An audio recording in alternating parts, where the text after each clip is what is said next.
Half of that $3.4 million belongs to me. My sister Lindsay's voice echoed off the wooden walls of the probate court. From the gallery behind her, our mother Marilyn offered a small, practiced smile.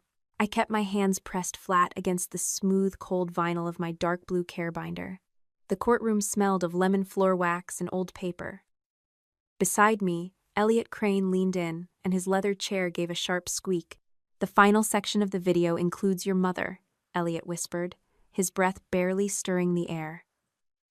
"Once it plays, it becomes part of the public record." I turned my head. Mom was still smiling, looking at me like I was a stubborn child about to be caught in a lie. I thought about the spare key to my condo still sitting on her keychain, and I gave Elliot one small nod. He rose to his feet. "Your Honor, my client recorded this 3 days before his death." The judge looked over his glasses and nodded, prompting Elliot to reach for his laptop. 10 months earlier, the war began with a phone call at 17 minutes past 6 in the morning. The blue glare of my digital clock pierced the dark of my bedroom. I reached for my phone, feeling the freezing metal edge against my palm. I could already smell the stale unbrewed coffee grounds in the kitchen down the hall. Teresa from the home care agency was on the line. "Audrey, your grandfather had a stroke. The ambulance is taking him to Memorial." I threw off the covers. As a regional operations director for a hospital supply network, I handled logistics and crisis management for a living, so panic was a luxury I could not afford. At 39, I lived alone in a condo. I bought myself, 4 years after a divorce, that left me with no shared assets and no desire to ever merge my life with someone else's chaos again. I drove to the hospital, and by the time Lindsay arrived an hour late, her mascara was perfectly applied. "Did he say anything before he lost consciousness?" Lindsay asked the attending doctor. She did not ask how he was, and she did not ask if he could recover. Mom grabbed my arm, her nails digging into my sleeve. "You should have been sleeping at his house, Audrey. If you were there, this would not have happened." I pulled my arm away. He approved the night caregiver schedule, and the agency followed protocol. I am not having this conversation in a hallway. Grandpa Arthur died that afternoon. The doctors explained the brain damage was irreversible, and the machines keeping him alive were turned off. I stood by the bed, listening to the steady hum of the equipment fade into absolute silence. My throat felt tight, but I kept my own breathing even. Lindsay immediately pulled out her phone. She positioned herself behind me, took a picture of my hand resting on Grandpa's shoulder, and sent it to the extended family group chat with a long caption about our devastating loss. The monitor flatlined, and she was already checking her notifications. She had to be the center of the grief. "You need to handle the funeral arrangements," Mom told me on the walk to the parking lot. "You are always so good at the cold things." "I will coordinate the logistics," I said. "But every invoice goes directly to Nora Sloan as the fiduciary. I am not putting a funeral on my personal credit card." Mom scoffed, wrapping her coat tighter against the March wind. "Your grandfather just died, and you are worried about billing." I did not argue. I just got in my car and sent the email to Nora. 2 weeks later, we sat in Dana Whitlock's law office. The room smelled of expensive leather and brewed espresso. Dana opened the thick manila folder containing the final will, the crisp paper rustling in the heavy quiet. Grandpa had signed it 6 months before his death. Nora was confirmed as the personal representative of the estate. Then Dana read the distribution. I was to receive the residue of the estate, after taxes and probate costs. It came to roughly $3.4 million. Lindsay was to receive a fixed sum of $50,000. Mom would receive nothing additional, as the document noted the house transfer and the extensive financial support Grandpa had provided her over his lifetime. The room went completely silent. I stared at the polished mahogany table. I had never asked for this, and I did not even know the appointment had taken place. My first instinct was entirely procedural. "Did he book the appointment himself?" I asked Dana. "Did he meet with you alone?" Lindsay shot out of her chair. "The old will split everything down the middle. You forced him into this." "Lindsay, please sit down," Dana said. "No," Lindsay snapped, her voice shrill. "She was in his house every week. She made him do this." We walked out into the bright afternoon sunlight of the parking lot, where Lindsay stepped in front of my car door. You are going to sign an agreement right now, Lindsay said. We split it into equal halves, just like he originally wanted. Mom stepped up beside her. Do the right thing, Audrey. Give her half. It is the only way to keep this family together. I looked at the two of them, realizing they truly believed my compliance was the only glue holding us intact. I am not signing anything in a parking lot, I said. Any proposals need to go through your attorney to mine. Do not use his name to pressure me. Lindsay stepped closer. If you do not fix this, I will prove you isolated him. I will tell the court you controlled his medication so he would be confused enough to sign. I froze. Controlled his medication. It was a very specific phrase, especially since no one had ever discussed his prescriptions outside of his medical team. I unlocked my car, got in, and drove away without another word. A month passed. The process server found me at my condo on a Tuesday evening, handing over a heavy envelope. I took the thick stack of papers, locked the door, and carried them to my kitchen island. They hit the marble counter with a solid thud. I placed the complaint down next to my dark blue care binder, and I took a picture of the envelope to document the exact time of service. My corporate training kicked in, turning fear into a checklist. The filing sought to invalidate the final will. The accusations were neatly typed out. Undue influence. Isolation. Medication control. Concealment of visitors. Attached at the back was a sworn declaration signed by my mother. I read the second paragraph twice. It stated that she repeatedly begged to see her father and was refused. My chest felt heavy, but my hands were completely steady. I did not call her. Instead, I opened my phone settings and revoked her access code to my smart lock, hearing the distant click of the deadbolt securing itself. Then I initiated a full backup of my messages to the cloud server. I opened my care binder to the tab for the previous October. I found the specific date Mom claimed I had barred her from the house, and I pulled up my text history. There it was. A message from her on that exact morning. I am not driving that far for 1 hour. I placed the phone beside the binder and called Elliot Crane. He answered on the second ring. I have the complaint, I told him. Take a breath, Audrey, Elliot said. We knew they were angry. They are not just angry, I said, staring at the printed lies and the digital truth resting side by side on my counter. They did not forget what happened. They rewrote it. I stood at the kitchen island in my condo, staring at a hospital supply shortage report on my laptop screen. The apartment smelled lightly of cedar and eucalyptus. It was March 2023, exactly 2 years before my grandfather died. At the time, my biggest crisis was a missing shipment of surgical masks for 3 regional medical centers. My emergency fund sat comfortably at 14 months of living expenses. 4 years had passed since my divorce was finalized, and my 2-bedroom apartment was quiet, orderly, and entirely mine. The peace broke when my phone vibrated against the marble counter. Mom's name flashed on the caller identification. He fell, Mom said the moment I answered.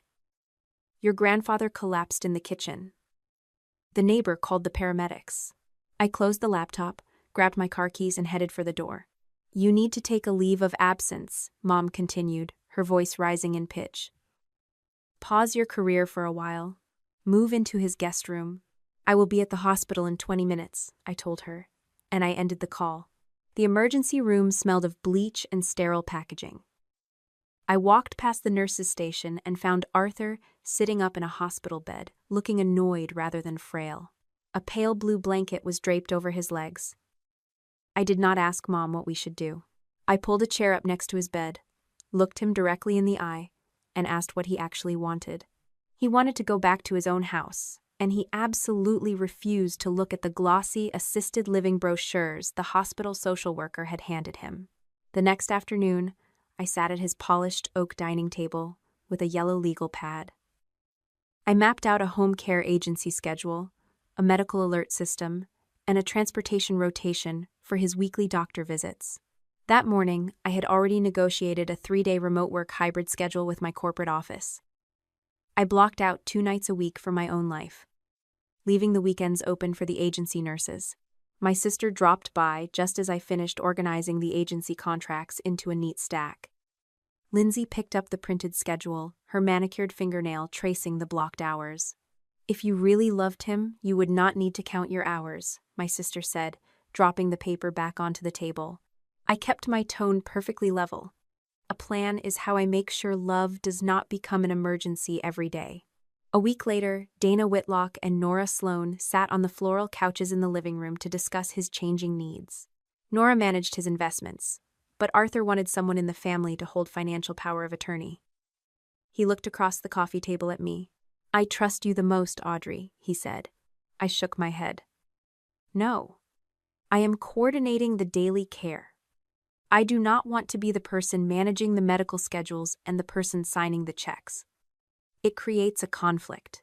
I agreed to be his emergency medical contact, with strictly limited authority over healthcare decisions only. I drafted an email confirming my refusal of financial control and copied everyone in the family. Lindsay replied privately to mock me for playing the moral superior. Yet, less than an hour later, she called Nora to ask who exactly had authorization to view the monthly bank statements. The dark blue care binder did not start as a defense strategy. It started because of a Tuesday morning cardiologist appointment. 3 weeks prior, I had sent the calendar invitation to the family group text.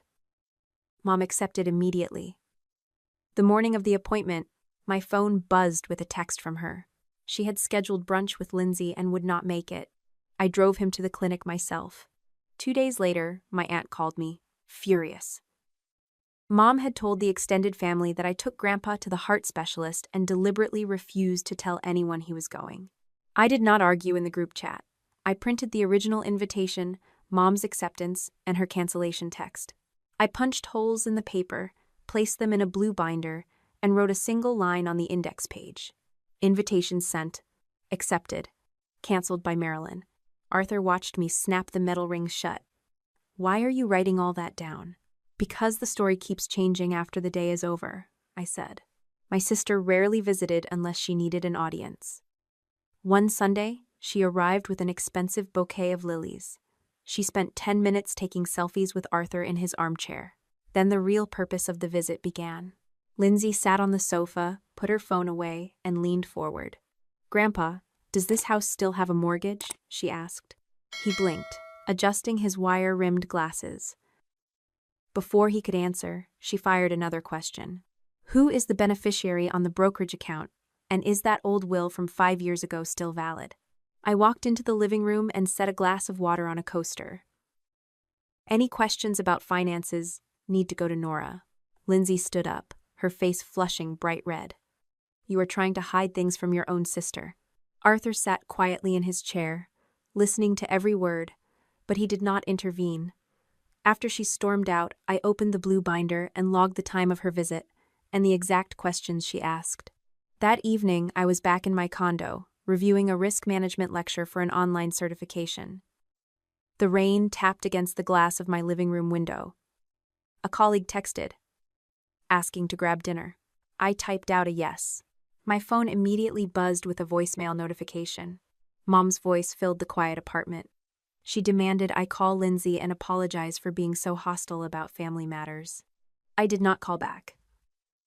I finished my chapter, sent my colleague a confirmation for dinner, and typed a single text to Mom. I will discuss his medical care. I will not discuss Lindsay's access to his accounts. I put the phone face down on the desk and went to grab my coat. I did not see the text Lindsay sent to Mom a few minutes later.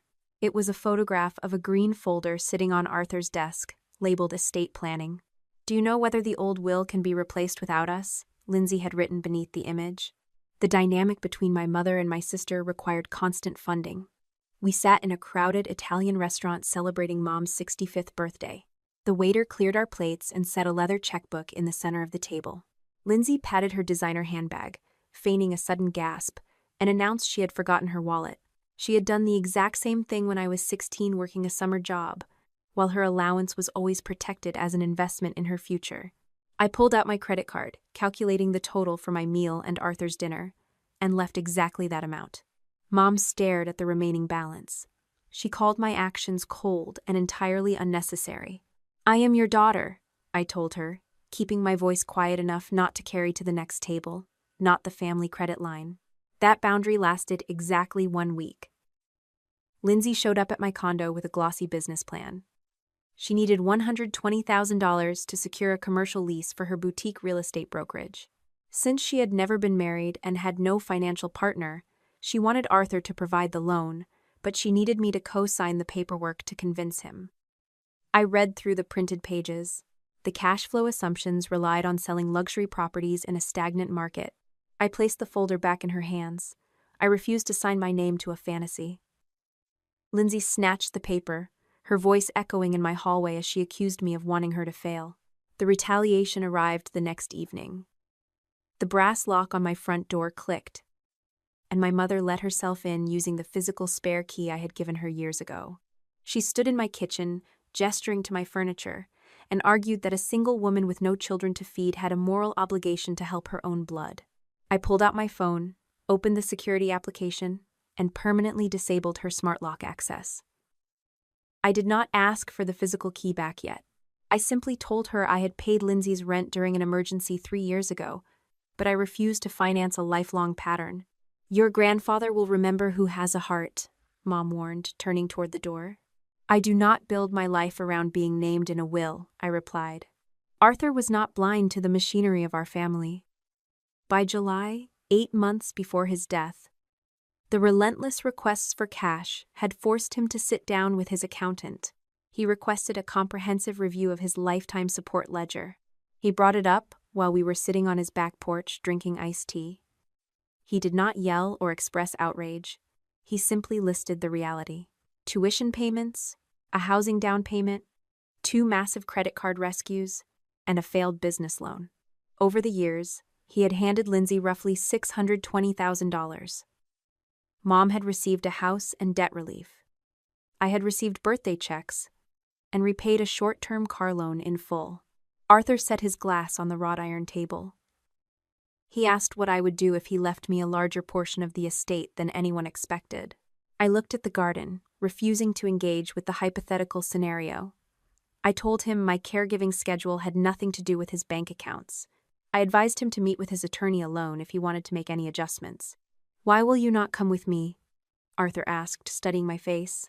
"Because if anyone ever questions your choice, I want the answer to be yours," I said. I gathered my keys and walked through the house toward the front door. Before I reached the entryway, I heard Arthur pick up the landline phone in the study. He dialed a number, his voice carrying through the quiet hallway. He asked to speak with Dana Whitlock. I stopped walking, listening to the dry, steady tone of his voice. He requested a private appointment to change his estate distribution. He explicitly stated that he would arrange his own transportation through the home care agency. "I want Audrey nowhere near the signing," Arthur told his lawyer. "If Lindsay challenges it, I want there to be nothing she can put in Audrey's hands." In September, 6 months before his death, a driver from the home care agency picked Arthur up at 10 in the morning. I was standing in a fluorescent-lit conference room 30 miles away, presenting a quarterly supply chain report to the hospital board.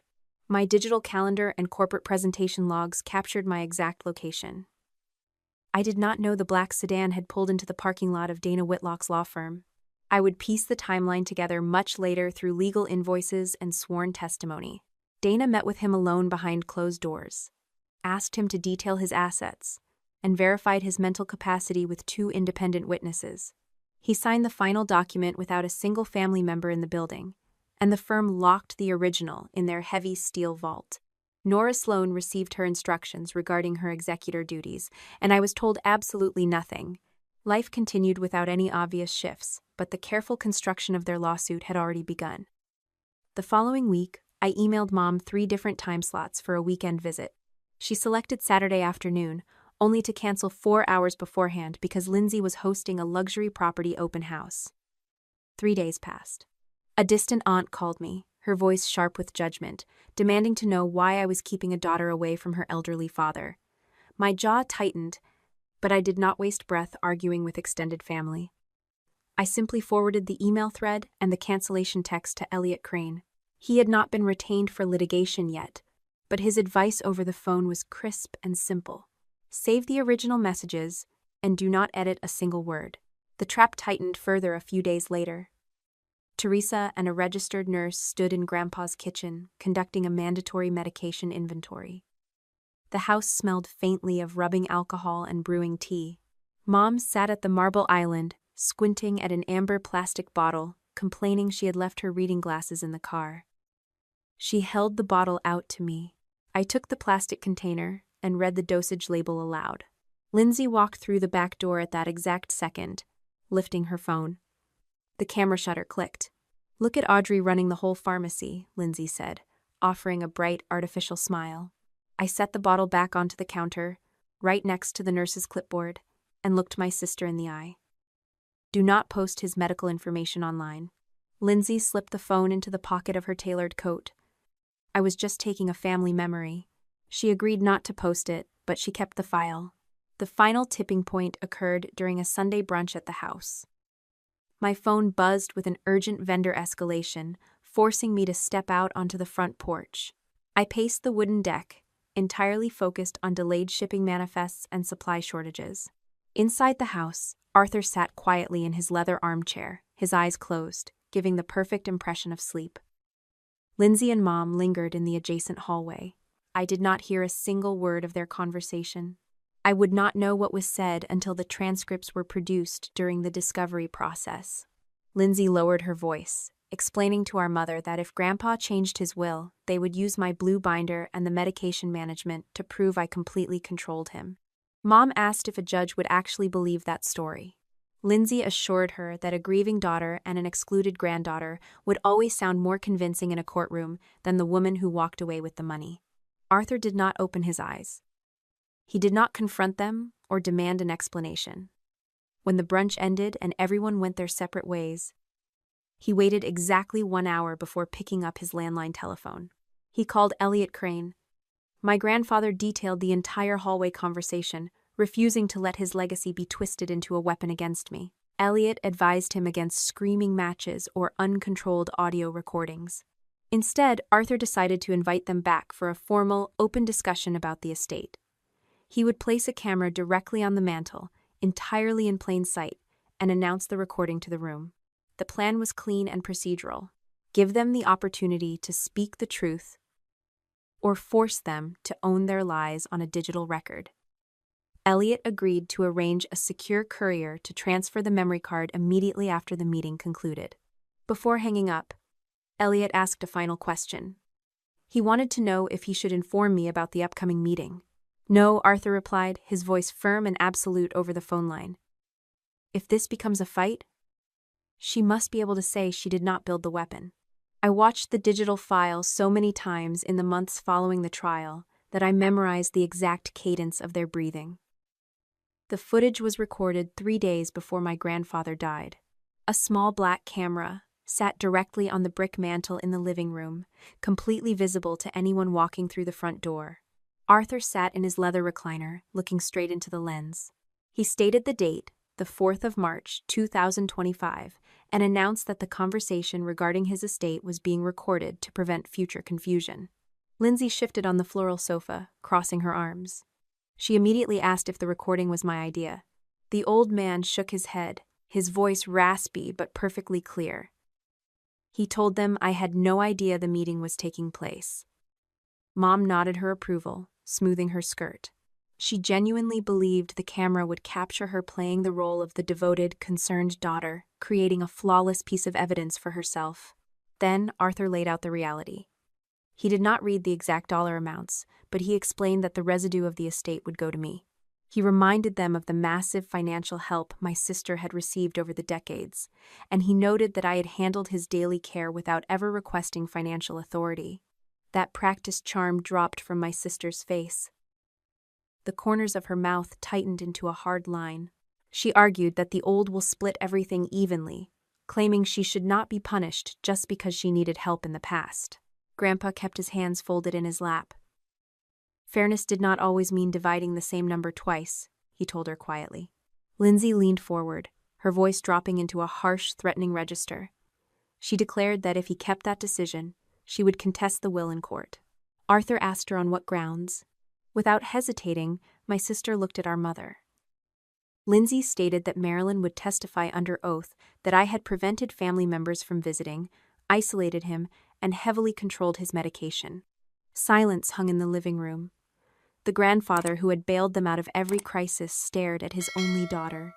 He asked Mom if those accusations were true. Mom refused to meet his eyes. She looked down at the coffee table and muttered that if he just split the money equally, nobody would have to say such painful things. Lindsay offered a cold smile. By the time anyone proved the story false, she reminded him he would already be in the ground. Arthur did not yell, and he did not throw them out immediately. He simply turned his head and looked directly into the camera lens. "Elliot," Arthur said, addressing the lawyer who would eventually receive the file. "If they take Audrey to court, preserve every minute." The meeting ended, and my grandfather ordered them out of his house. Within the hour, he handed the original memory card to a bonded courier sent by the law firm. A digital custodian at Elliot's office created a secure, unalterable copy, logging the exact metadata and preserving the chain of custody. While that transfer secured my future, I sat entirely oblivious in my condo. I spent that exact hour finalizing a presentation on inventory logistics, drinking lukewarm tea, and assuming my family was simply having a quiet Tuesday. 3 days later, the stroke hit. After the hospital room went silent and the machines were turned off, the machinery of grief took over. We buried him on a cold, overcast Thursday. The cemetery grass sank beneath my black heels as I stood near the polished casket. Relatives murmured their condolences, repeatedly praising my sister for the beautiful photos she had posted online during his final months. Lindsay stepped close to my side, the scent of her expensive floral perfume masking the smell of damp earth. She kept her voice low, meant only for my ears. "Whatever he signed, I can undo," Lindsay whispered. I did not flinch, and I did not offer a threat in return. Instead, I memorized the exact timestamp of her words and the names of the cousins standing 3 feet away. Elliot Crane watched us from the edge of the burial plot. He stood, with his hands buried in the pockets of his dark wool coat. He knew the video existed, securely locked in his firm's digital vault, but he had not mentioned a single word of it to me yet. When the crowd began walking back toward the parked cars, Elliot motioned for me to step into the quiet shade of a large oak tree. The wind rustled the dry branches above us. "Your grandfather left a recording," Elliot told me, his tone strictly professional. "Before you ask?" "No. It does not automatically win the case." I looked back toward the road, watching my mother and sister climb into a black sedan. "And the part you need most," Elliot added, his voice softening just a fraction, "may be the hardest part to play." The demand arrived in a heavy ivory envelope delivered by a process server at my office. I sat at my desk, the hum of the air conditioning unit filling the room, while I read the formal request from Lindsay's legal team. They wanted $1,700,000, a signed non-disclosure agreement, and an immediate dismissal of the probate contest. In exchange, Lindsay would drop the will challenge and Mom would retract her accusations of elder abuse. My hands did not shake as I scanned the fine print of the settlement offer. Mom called me on my cell phone 5 minutes later. She sobbed, telling me that this was the only way to save our family from the public ruin of a trial. I gripped the phone, staring at the gray skyline visible through my office window. "If the accusations are actually true, Mom," I said, keeping my tone flat and even, "why are you willing to drop them for money?" She stammered for a moment, switching gears to talk about how exhausted she felt. I interrupted her. "A family does not charge $1,700,000 to withdraw a lie," I told her, and I ended the call. The following week, I moved my operations into a legal war room at Elliot Crane's office. I spent 12 hours a day sitting at a conference table that smelled of wax and stale coffee, surrounded by cardboard boxes filled with my life. I didn't edit the file names or try to curate the evidence into a perfect story. I simply kept the originals exactly as they were. I created an index with dates, Lindsay's specific legal claims, the corresponding records, and the independent third parties who could verify every single detail. Elliot watched me work, noting that the care binder wasn't an absolute proof of victory in itself. It was, however, the map that allowed us to identify exactly which custodians needed to be subpoenaed. My career in logistics proved useful again. I viewed the documents as a series of complex supply chain nodes. Every node needed validation. I didn't allow myself to panic over the gaps in their logic. I just closed the gaps one by one. Nora Sloan, as the personal representative for the estate, handled the administrative decisions, while Dana Whitlock prepared the witness statements regarding the final will execution. I provided my personal records to the council but refused to dictate how the estate's lawyers handled the witnesses. My restraint was deliberate. If I were the one commanding the entire process, I knew a judge would eventually look at me and see a beneficiary trying to buy a verdict. I stayed inside the lines. Elliot explained the situation regarding the video during our lunch break. The court had received the evidence during discovery, but my sister's attorneys had filed an aggressive motion to block the final section of the recording. They claimed it was unfairly prejudicial, merely a family argument, and entirely irrelevant if the court already had the medical records. The judge hasn't made a final ruling on the admissibility of that last segment, Elliot said, tapping his pen against his legal pad. It will be much more effective if she denies the threats under oath first. If she lies on the stand, we can use the video to impeach her testimony. I didn't ask Elliot to brainstorm ways to trap my sister. I simply told him we would follow the court's rules and not leak a single frame to the press. That evening, the brass key clicked in the lock of my condo before I could reach the door. Mom stepped into the living room, clutching her purse. She had used the physical spare key I had given her years earlier, the same key she had never returned after I disabled her smart access. She started to cry, telling me that Lindsay was just scared of being abandoned and that Grandpa had given me too much power. I stood by the door, refusing to offer her a seat. I told her that all future communication regarding the estate needed to go through our attorneys. "You always saved us," Mom said, her voice dripping with desperation. "Why are you being so cruel now?" "That is exactly why you thought I would pay," I said, and I didn't offer a hug or a glass of water. I simply opened the door, waiting for her to walk out. I didn't take the key from her hand just yet. I saved that for later. The final realization occurred when the discovery responses arrived. Lindsay had signed a verified document stating she had never discussed a will contest with anyone while Arthur was alive. She claimed I had isolated him and controlled his medications. I opened the care binder, pulled up the calendar logs, and cross-referenced her answers with the text messages. She hadn't just misinterpreted history. She had committed to a specific, provable falsehood in a sworn document. I stared at her signature on the last page. She had created the mechanism for her own downfall.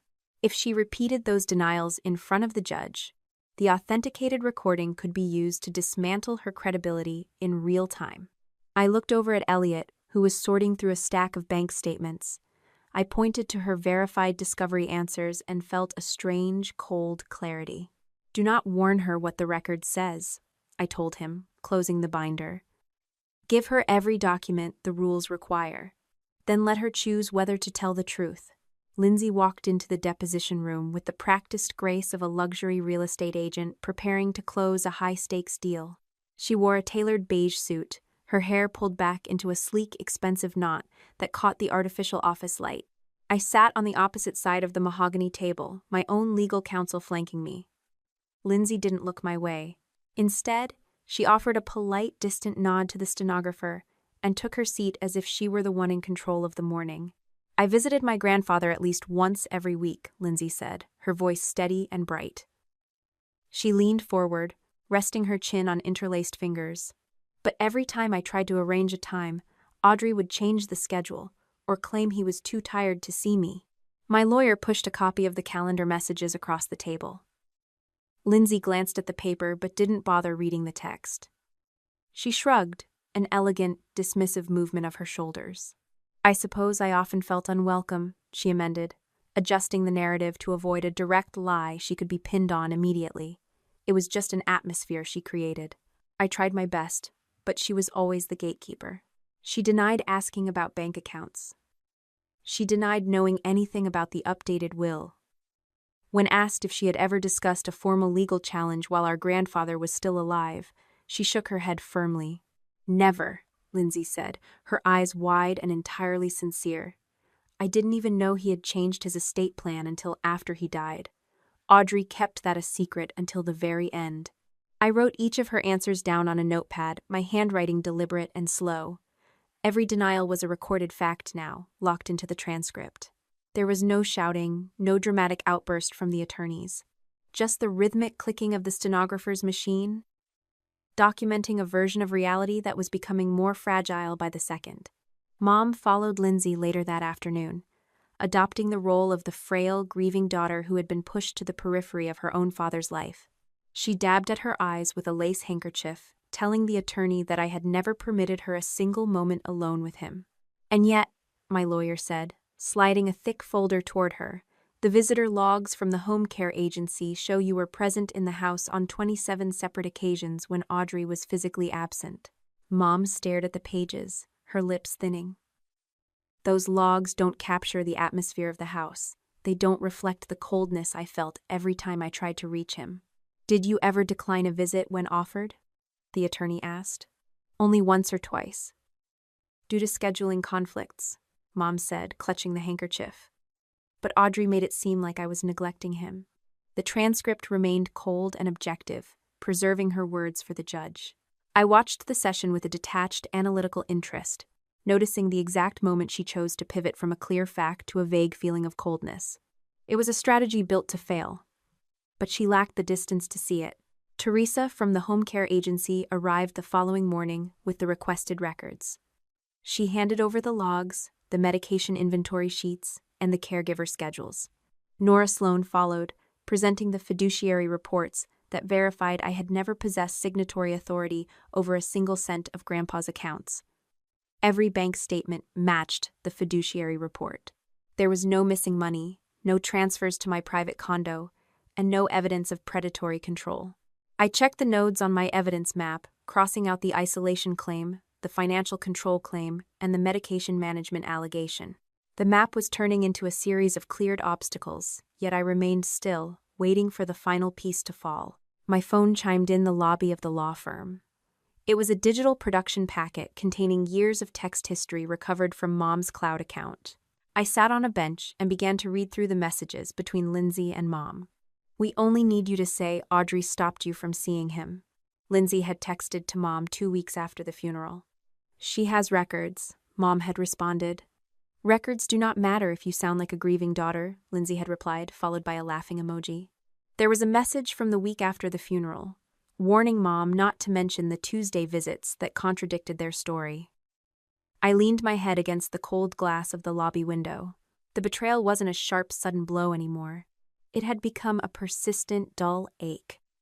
Mom hadn't been tricked into this path. She had consciously chosen to participate because she preferred a fantasy where she was the victim. The pressure from their side didn't stop at the courtroom doors. An anonymous complaint reached my employer, alleging that I had utilized my logistics credentials to manipulate an elderly man's household. My manager, a man who had known me for 7 years, called me into his office. I didn't hide the probate suit. I handed him the business card of my counsel and a brief statement confirming the pending litigation and the lack of validity in the allegations. He examined the paperwork, asked about my current project load, and let the matter rest. I kept my head down, meeting my deadlines, refusing to let them poison my career. Meanwhile, Lindsay began posting vague, thinly veiled rants online about caregivers who weaponized their positions to become beneficiaries, careful not to name me directly, but clearly poisoning the well of my reputation among our acquaintances. Then came the medication box photo. Lindsay's legal team filed the image as a key piece of evidence, presenting the cropped version to the court. They argued it proved I was forcing Arthur to take medications against his will. Mom signed a supplemental declaration, claiming I had unilaterally decided his dosages while ignoring his protests. The photograph showed me standing next to him, holding the amber bottle while I read the label. I remembered that morning. Teresa and a nurse had been standing right there, conducting a formal inventory. Mom had forgotten her reading glasses, so she had asked me to read the instructions for her. The crop had surgically removed the nurse, the agency clipboard, and the witnesses from the frame. I looked at the image, my pulse quickening. If the agency hadn't kept the original file, this single distorted image could create enough doubt to derail my entire defense. "They're painting me as a predator," I told Elliot. my voice finally showing a trace of frustration. If that file is gone, they win the narrative. Elliot didn't answer immediately. He stared at the distorted image, his expression grim. We have to find the source. If they have a file, the metadata might still exist. We need the full resolution. I spent 3 hours on the phone with the home care agency, trying to track down the nurse who had been on shift that day. The agency had recently updated their archival systems, and the initial search returned nothing. I walked out of the office into the humid evening, the city lights beginning to blur in the distance. The threat felt closer now, a tightening coil.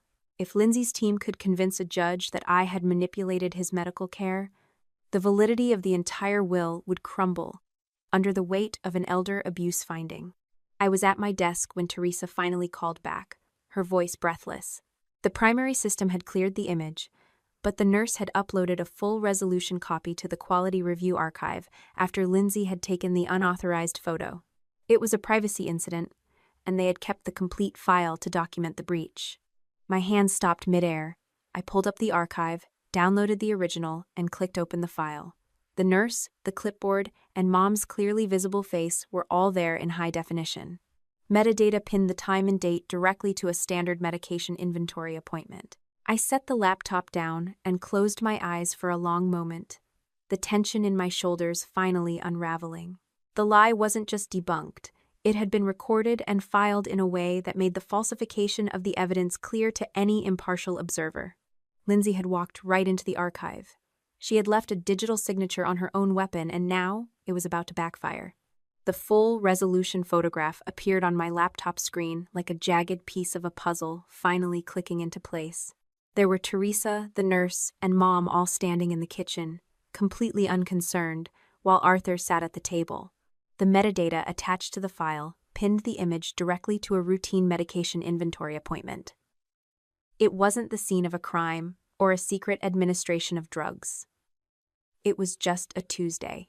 The original document from the nurse's records matched the schedule perfectly, confirming that every dosage was authorized by the physician and managed through the standard nurse line. I didn't need to shout about my innocence. I didn't need to label my mother a liar in front of the judge. The documents were cold, precise, and entirely devastating to their narrative. I handed the full image and the inventory notes to Elliot Crane the next morning. He reviewed the metadata, his expression softening for the first time in months. He updated our evidence map, crossing out the medication control allegation with a thick black pen. 2 independent sources had now demolished the core of their abuse claim. We have them on the fax, Elliot said, tapping the folder. Now we have to keep them there. The week leading up to the trial felt like standing on a cliff edge while the tide slowly rose.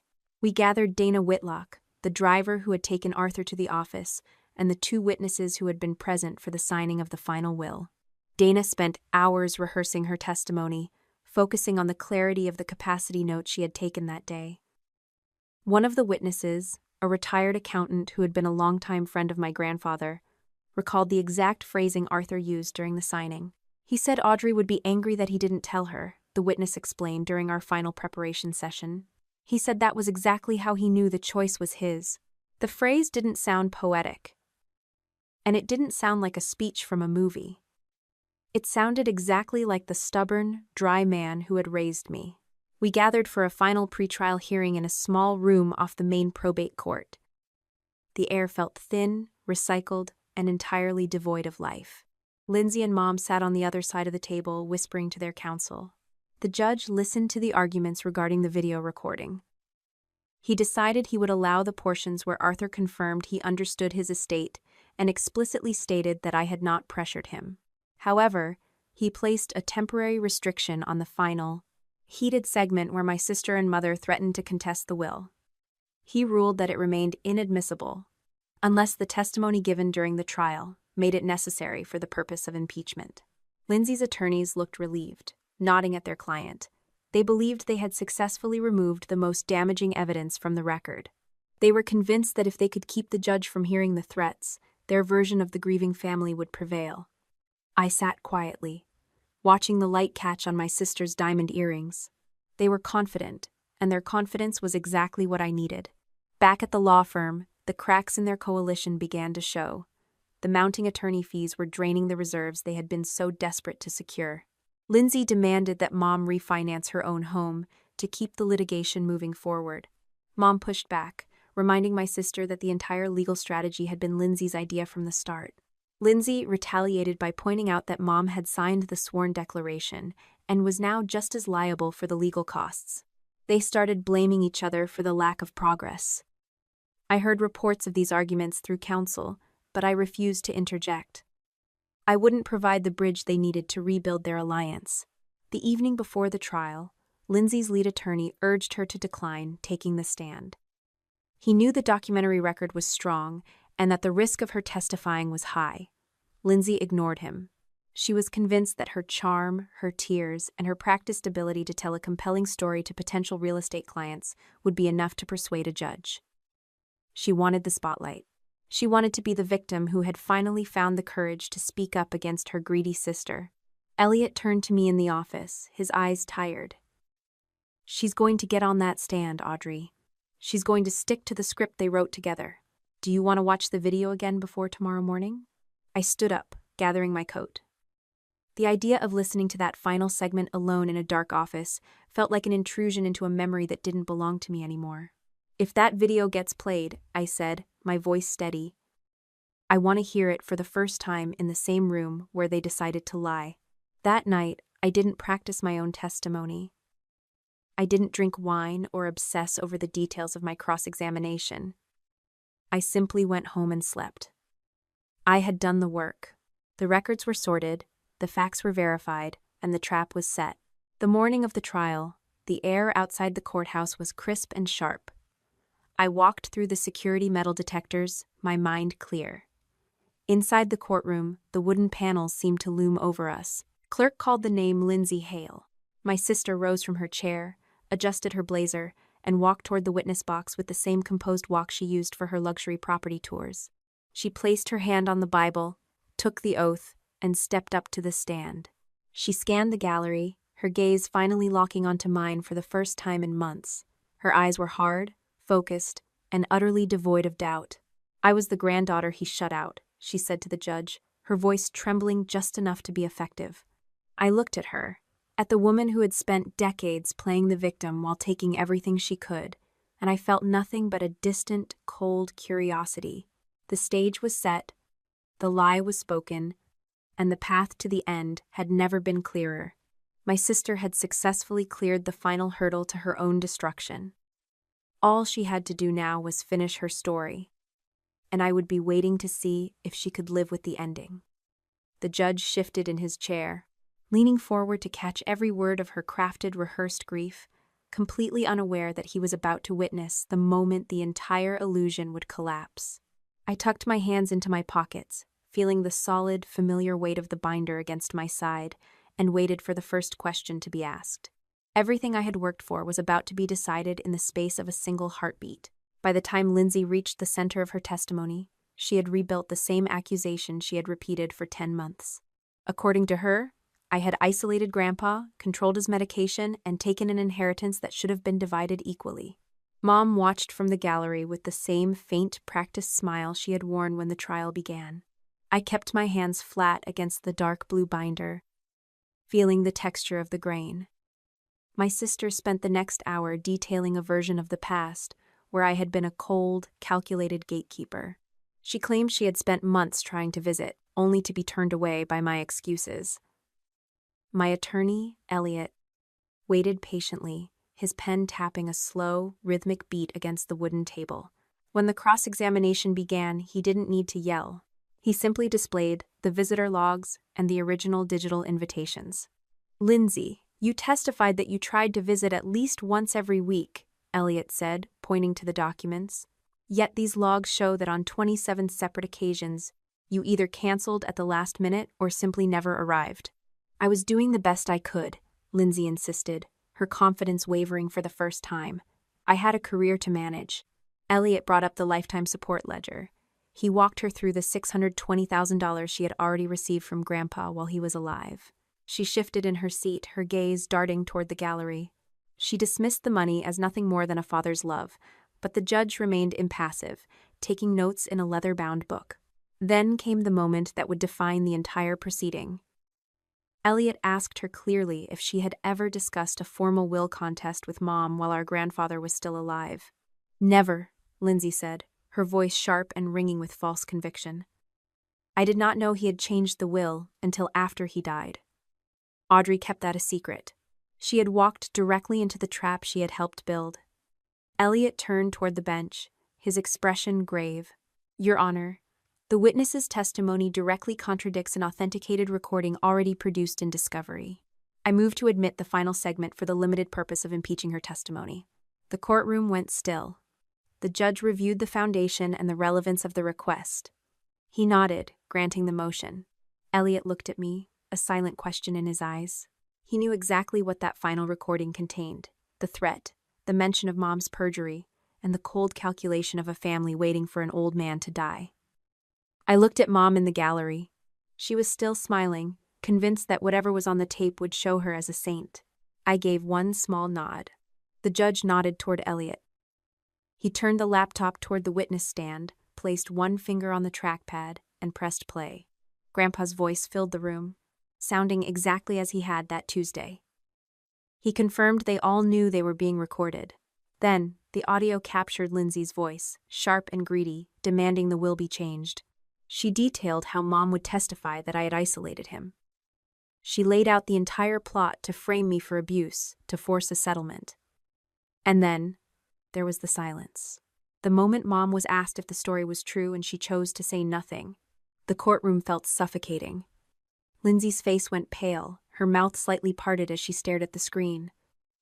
Mom stopped smiling, her fingers digging into the fabric of her coat. My sister started to speak, trying to call it an out-of-context argument, but Elliot simply held up the text messages that matched the recording word for word. By the end of the afternoon, the judge announced his ruling from the bench. Arthur had possessed testamentary capacity, the final will had been executed independently, and Lindsay had failed to prove undue influence. He directed the estate's counsel to prepare the written judgment and reserve the questions of attorney fees and sanctions for a separate hearing. As we walked out of the building, the sun felt blindingly bright. Elliot caught my arm for a second, his face grim. He explained that while the will was safe, the legal battle over fees and the public record of the trial had only just begun. I could hear my sister and mother arguing behind me, their voices rising in the parking lot. Lindsay turned. Her eyes narrowed with a frantic, desperate anger. You were supposed to keep your story straight, she hissed at Mom, and for the first time, I realized they were already beginning to devour each other. The written judgment confirming the validity of the final will arrived 6 weeks after the trial ended. It felt like a thin, clinical piece of paper to resolve years of calculated deception, yet its weight was absolute. The estate filed formal motions for attorney fees and sanctions regarding the litigation misconduct Lindsay had committed during discovery. By mid-April 2026, a separate hearing finalized the order. Lindsay was held personally liable for a substantial portion of the legal costs. The $50,000 Arthur had left her in the final will evaporated instantly, consumed by the debt of her own chosen war. She did not receive a single cent of the inheritance she had fought so desperately to claim. My sister's legal counsel filed a motion to withdraw shortly after the sanctions were handed down. During their final interaction in the chambers of the judge, I watched the attorney place his folder on the table. He didn't offer a polite farewell or a handshake. He looked at Lindsay and told her that she hadn't lost because I possessed more money, but because she had lied to everyone in that room, including him. The brokerage firm she worked for suspended her from all client-facing duties while they conducted an internal review of the trial transcripts. By late May, the relationship between Lindsay and the firm had permanently ended, driven by reputational risk and the undeniable reality of her dishonesty. A professional licensing review was opened shortly thereafter. I didn't cheer, and I didn't broadcast the updates to our extended family. I simply watched the silence grow. The bond between my sister and my mother shattered with the suddenness of a dropped vase. I was at the house on a Saturday in June, packing the last of my grandfather's personal effects, when I found them standing near the detached garage. Lindsay was screaming, demanding that Mom pay a share of the sanctions because the sworn declaration Mom signed had been the very anchor that sank their case. Mom shrieked back. calling Lindsay a manipulative architect who had coerced her into every single falsehood. I stood on the porch, listening to the two women who had spent years blaming me for their problems finally turn their full, vicious attention toward each other. I didn't step in to mediate. I didn't try to remind them that they were still family. For the first time, I allowed them to exist in the world they had built for themselves without my interference to smooth the edges. Mom reached out to me 2 weeks later, her voice thin and ragged over the phone. She claimed she was facing eviction from the home Arthur had originally transferred to her, as the mounting litigation fees and a lack of support had pushed her into a financial crisis. She asked if I would consider a temporary loan to help her find a smaller apartment. I sat at my kitchen counter, looking out at the city skyline. I had been paying for her insurance premiums, structural house repairs, and various monthly utilities for over a decade. I told her I would provide a list of community resources for housing assistance and give her until the end of July to transition, but I would not fund her lifestyle or sustain the lies that had cost us everything. She accused me of being a cold, vengeful woman who enjoyed watching her suffer. I remained silent, because the truth was far simpler. I wasn't being vengeful. I was simply finished with the bill. Lindsay approached me one last time in the parking lot of the estate property. She looked disheveled, her expensive suit replaced by a worn sweater. She told me I had taken everything from her. "Grandpa gave me an inheritance," I said, my voice steady against the wind. "You gave up everything else when you turned my care for him into evidence against me." Mom approached us, trying to interject with a plea to fix this privately, away from the eyes of the world. I took the physical spare key from my pocket, the one I had held onto since the day I disabled her smart lock access, and placed it into her hand. "There is nothing left to fix," I told them. I walked to my car, leaving them standing on the pavement. Behind me, the sound of their arguing resumed immediately, a bitter, frantic chorus of accusations regarding who had caused the ruin. It is now July 18, 2026. My life has shifted in ways that still feel quiet and strange. I am still living in my condo, as I never felt the need to move into a mansion just because I could afford the mortgage. I accepted the promotion I had delayed while managing the trial, and I used a portion of the inheritance to seed a small foundation that supports respite care for families struggling to manage their own elder care logistics. I keep the work transparent, managed by a community partner, ensuring the funds are used for relief rather than exploitation. Sometimes, I go back to the original digital file Arthur left for me. I watch the segment where he smiles, just for a moment, and tells the camera he always knew I didn't need his money to be the person who stayed by his side. It isn't a secret. It isn't a hidden key to a greater fortune.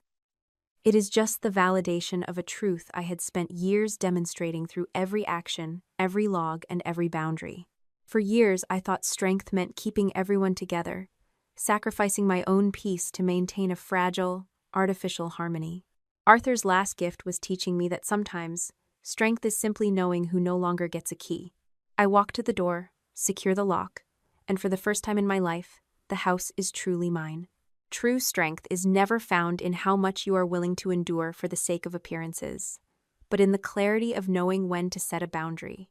You may have spent years believing that keeping the peace means absorbing the toxicity of those who claim to love you, but you must remember that loyalty without integrity is just a form of self-betrayal. When you consistently rescue others from the natural consequences of their choices, you are not being a supportive family member. You are actively funding the very patterns that keep you small. Realize that your worth was never tied to your ability to fix broken people, and that walking away from a lie is not an act of cruelty, but an act of liberation. You have the right to curate the people who hold a key to your life, and you are never obligated to set yourself on fire just to keep others warm. Have you ever stayed in a situation out of guilt, only to realize that leaving was the only way to find your own voice again?